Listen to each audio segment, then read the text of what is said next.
Whew, okay, I'm trying to gear myself up to do this. It's been a while since I have sat down and worked on this godforsaken podcast. Several weeks, as a matter of fact. So hey y'all, Christina here. This is not the way that I normally do the intros, or I should say this is not how we normally do the intros. We being myself and my lovely co-host Lauren, who, as of a few hours ago, confirmed is in treatment for her eating disorder. So that's exciting. We have been texting and sending each other voicemails over the course of the last few days. She misses making the podcast. I was texting her a few Saturdays ago. It's so weird not meeting up with you on Saturday morning at 11. Like, that's been my life since she came on the podcast almost a year ago. And given the recent turn of events, it is once again just me. For the foreseeable future, Lauren will be back. No pressure or anything. But for now, it's just me, and I haven't really been doing that well mentally. And so, or maybe, well, okay, let me backtrack. So the reason I haven't done the podcast is because I've been feeling really depressed and unmotivated, and the times that I did get off my ass and try to put together an interview, something went wrong. I kid you not, 3 times in a row I tried recording with people, and each time it was kind of a disaster for various reasons, through no fault of my own or the guest necessarily. Like, I obviously don't know what I'm doing. I took one audio production class in 2012, and everything else I've just kind of stumbled my way into learning. And then, you know, not all my guests have access to good sound equipment or technology, and internet fails, and insert excuse here. That's not why you're listening to this podcast, to find out why you should feel sorry for me. So yeah, I tried to record with a few guests and it didn't work out. And by that point, I didn't really know what to talk about even. I mean, the last few weeks we've been so focused on Lauren going to treatment and talking about all that stuff that it's been kind of normal to be in that phase of just waiting for the thing to hit and not really thinking about it, if that makes sense. And so now that it's happened and it's just me, I think it's kind of hitting me what a big deal it is, and like how it's affecting me personally. Obviously, it's affecting Lauren. And so I guess this wall of exhaustion just kind of hit me out of the blue, quote unquote. And I knew that doing the podcast would only make it worse. And like I said, I didn't know what to talk about. I'm still struggling to find structure to this, but I mean, there is no structure, let's be honest. I've thought about what I'm going to say so many times. I have outlines, and in the end, I just scrapped all of those, and I sat down, and I'm drinking a smoothie. It's amazing. Recovery win. That's another thing. My eating disorder thoughts have been annoying lately. Whatever. I need to stay on track. Oh yeah, I'm keeping it casual today. Spoiler alert, I do have an actual episode that I am editing as we speak, I promise, in which I successfully record with an old friend. I have a few other old friends that I really, really, really want to be on the podcast, and we're trying to make it happen, so that'll happen, hopefully. God, even just thinking about it, it stresses me out. You know, I was talking to the guest from episode 10, in which I interview my friend Em about her borderline personality disorder and her eating disorder and her substance abuse and all this fun stuff. Episode 10 in 2019. And here we are, you know, however many years later, she's trying to come back on the podcast. We had an hour-long interview, and then when I exported the file, the sound quality did not match what I was seeing when we were recording. Like, it was unusable, basically. And it's just heartbreaking, you know, because these interviews aren't easy to do. I'm pouring myself out emotionally every time, and it's exhausting for me, and I'm sure for the guests it's even worse. I mean, it's nerve-wracking. I feel nervous right now, and I'm tempted to start over, but I'm not going to. I promise. See, the washing machine just started again. Hopefully I'll be able to edit it out. That's the good news. I did do some research on editing, and I refined my technique, and I was able to salvage... Sorry, there's fucking ducks in the background now. This is a disaster. I hope you're entertained. We have this giant puddle in front of our parking lot, and this pair of mallards has basically taken up residence there during the day. And every time a car goes in or out of the parking lot, they basically have to go really slowly in order to avoid hitting the ducks, or some of them have honked at the ducks. It's kind of entertaining, honestly, because where my office is, as I record, I'm looking out at it, and I have a perfect view of people coming in and out of the parking lot. Yeah. Oh, someone's fucking feeding them. That's another thing. People stop and take pictures of them all day long. I need a better studio, y'all.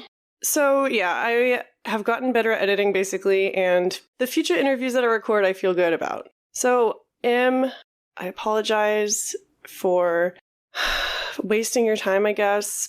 But honestly, I didn't feel like it was a waste because we had a lovely conversation and shared some real vulnerability. And it was so fucking good to talk to her. I haven't talked to her in years. I mean, we're friends on Facebook and stuff, but it just reminds me what an incredible community this podcast has brought into my life, which sounds silly because, you know, I'm the one who created the podcast. The podcast didn't just float down from the ether and choose me. It's just a stupid little project that I started because I wanted to talk about things that made me uncomfortable. And here I am 4 years later, extremely uncomfortable, but trying to talk my way through it.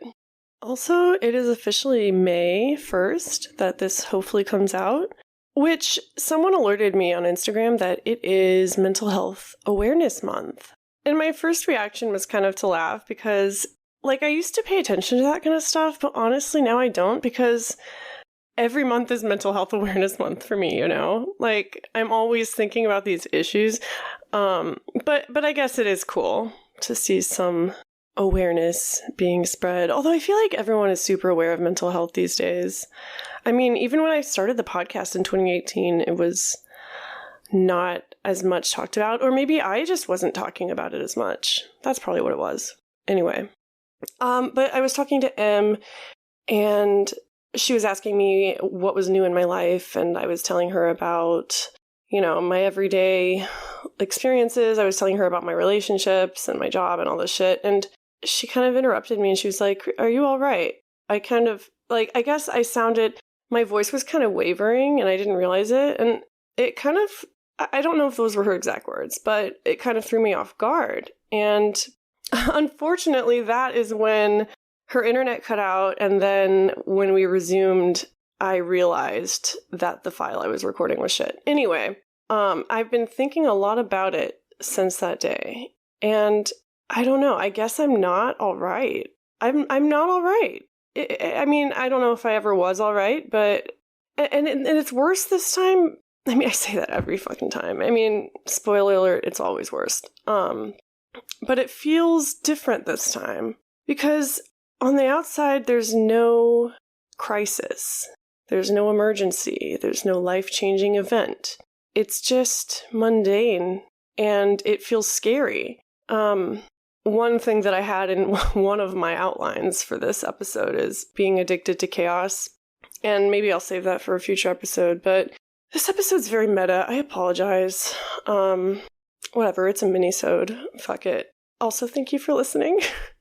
Okay, so being addicted to chaos, it's what you're used to if you grew up in chaos, whether it was chaos that was done to you or that you lived through or that you did to yourself, whatever, you become addicted to it. And right now, there's not a lot of chaos in my life. There's the everyday chaos of, you know, throwing away rotten food in the fridge, or, oh, the cat peed outside the litter box, or, oh my god, I broke out last night and my favorite dress looks stupid on me, and, you know, everyone experiences those things. And so when I'm enveloped by the wave of depression that, if I'm being honest, has been descending for quite a few months now, If you've been listening for that long, I've talked about it here and there, but it's just kind of hitting me.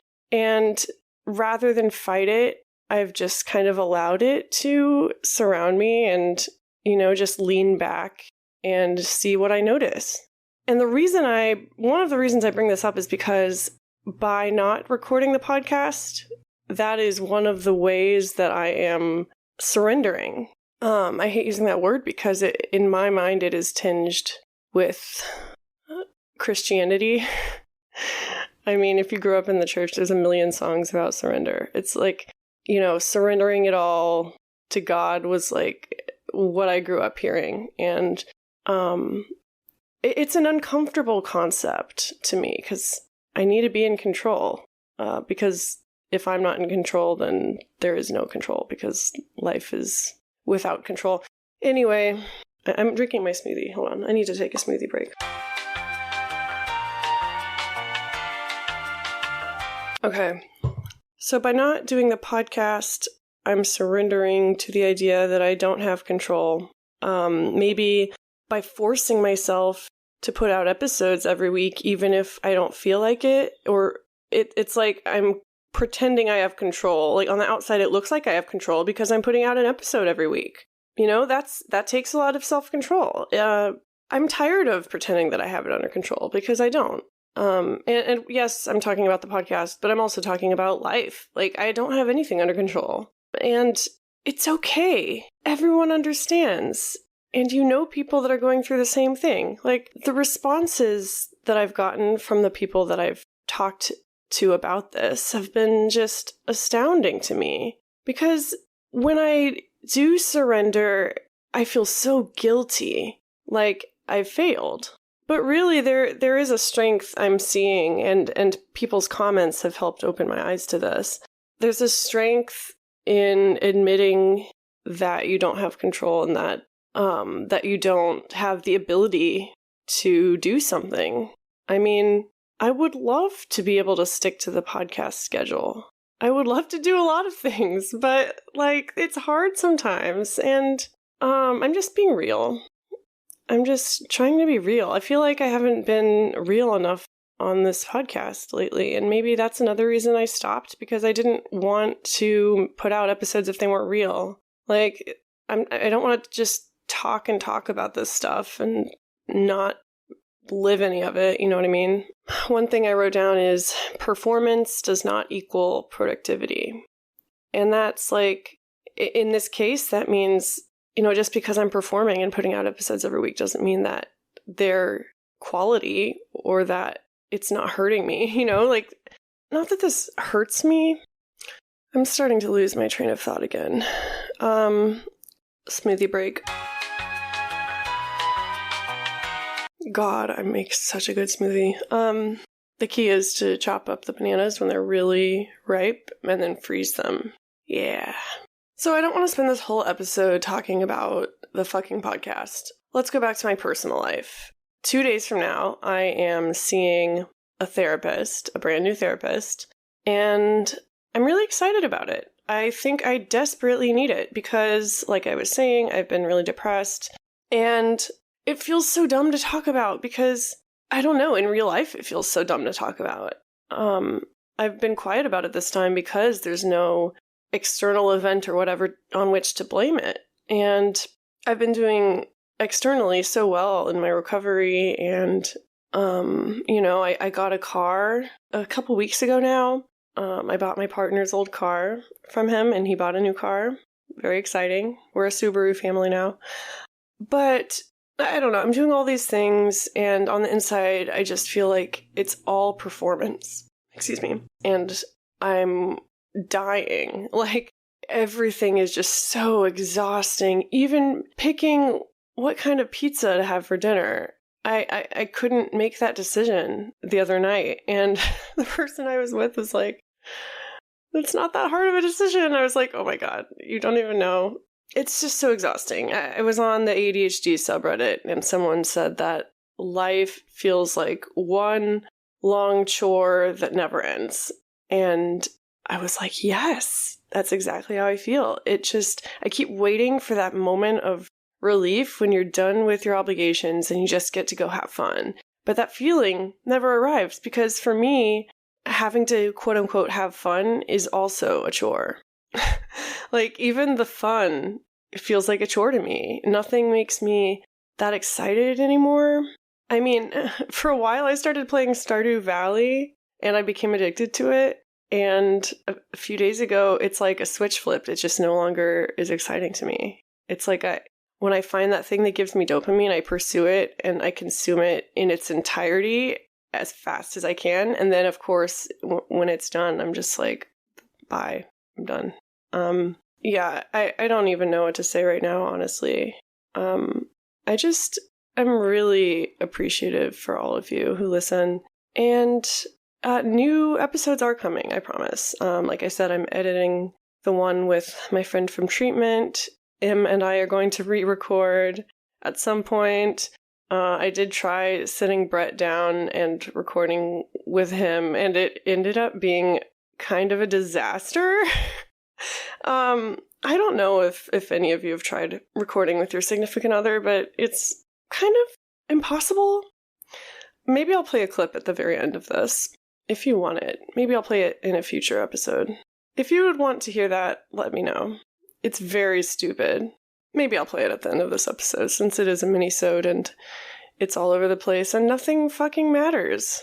There's a beauty in that statement though. Nothing fucking matters. I've surrendered to the idea that sometimes nothing matters and there's nothing to say and there's no point. And that's okay. I will be continuing to talk to Lauren in treatment and give y'all updates. I promise on the next episode I'll give y'all a proper update and get my shit together. No promises there. I hope everyone has a lovely day.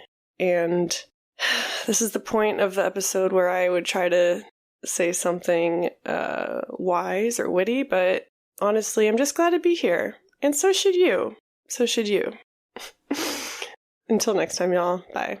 You know, it could be a really good soundbite, or it could be a really bad one. Get closer to it. Is this where you'd like to have me? Yeah. Right there. A little closer. A little closer now. That's not sustainable. Ew! I'm right in the room.